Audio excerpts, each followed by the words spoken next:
Kellen, you need anything to drink? Nope.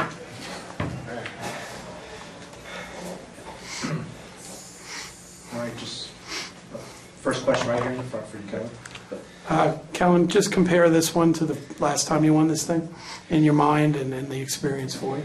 I think I wrestled a lot better this whole tournament. Keeping the matches not as close. In the finals it was a little close. He had a pretty good game plan to keep that one leg back, so that's what I was taking him down with at Big Tens. Overall I felt like I controlled it pretty well. I gave up one takedown. Just kind of fell asleep a little bit, but the whole tournament I felt more comfortable, more confident. In my shots and everything, and it's good to be here a couple times before. Kellen, last night you made a point of saying you did not want to wait till the end, make it go to overtime like you did, and it ended up going to that. So you're feeling, did you want to just avoid the tiebreaker this time? Yeah, I didn't want to go in overtime. I gave up that takedown, and he kind of went on the defense after that. And it's always hard when a guy's defend you pretty hard, and he usually comes right at me.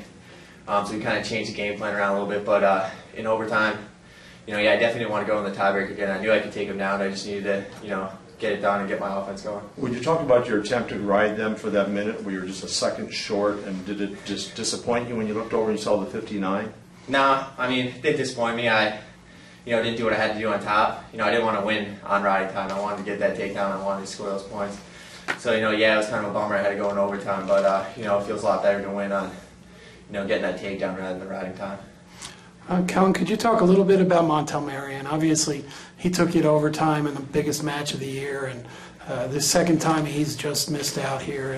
And just the kind of competitor he was, and what kind of challenge he made it for you to become a champion for the second time. When a lot of guys kind of, a little more defensive with me and him always kind of went at it, butted heads, So, he's a great competitor, and he's a, really good wrestler. And, all of our matches are always tough. There's some amount of takedowns, and it's usually not an easy takedown you score on him. So, his matches are always fun to wrestle because I know there's going to be some scrambles and, getting in and out of shots. But he's just a great competitor. And Kellen, there was like 10 or 12 freshman All-Americans. One thing I want to ask you, as this day progressed, and I assume this is wrapping up your wrestling career, is that correct?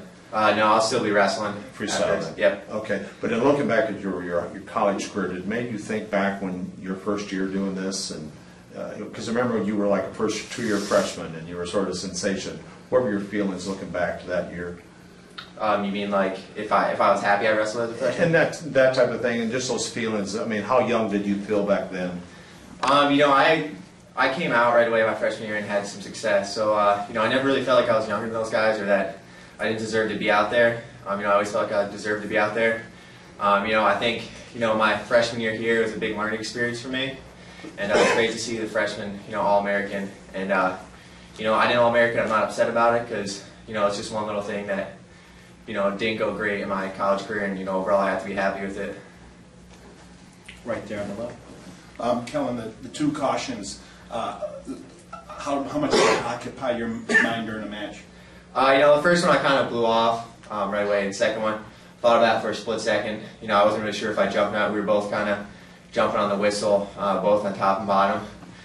Sometimes that happens. You kind of just, the more you dwell on it, the more it's going to take away from your, competitiveness or your focus on that moment. So I do a pretty good job of just kind of letting it go. Could you comment on the impact of Donnie Pisloff and Sean Borman on you? They just bring level of competition up in the room. They expect so much from everyone in the room, whether you're a true freshman that didn't even place at states, or if you're a returning national champ. They have the same expectations for everybody, and that just raises the competitive level in the room. And it definitely helped me get to the point where I am right now, where I'm scoring more, going into overtime less often. Not never, but less often for sure. Without them, I don't think I would have that same attack on my feet and wanting to score the whole time. What's next for you? What's next for me? Start training with the Cliff King Wrestling Club with Jimmy Kennedy and Josh and Poeta and Herbert and those guys, and see where that takes me. Right here in the front. Kellen, have you thought about your legacy at Michigan? Two-time champion, four-time conference champ. Obviously, Michigan has had some great athletes, but you've made your mark, and I'm curious if you've thought about ending it this way so that people look back at your career and then put you up there with the greats. I never really thought about it. I don't know.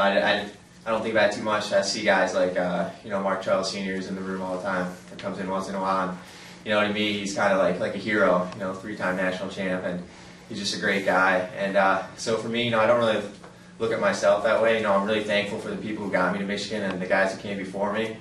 Because without them, I definitely wouldn't be where I am today. But hopefully, I can just kind of have that impact on some guys that are coming in, and try to mentor them like they mentored me, and make sure they make the right decisions, and even more importantly, off the mat as well as on the mat. In the back. Kellen, when you watched, I don't know whether you were out there when Jordan lost, but there was one defending champion, who went down in a bit of an upset. Did it go through your mind? Did that affect you at all when you went out there, having seen a defending champ just lose in that situation? No, not really. I know Jordan pretty well. We grew up in the same area, wrestled same club sometimes, and saw each other a lot. So now I'm kind of it's a bummer they lost, but I didn't really even watch the match before my match. I was just trying to stay focused on mine.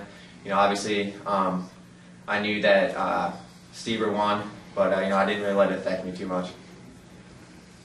Any other questions for Kellen? Kellen, congratulations. Thank you. Happy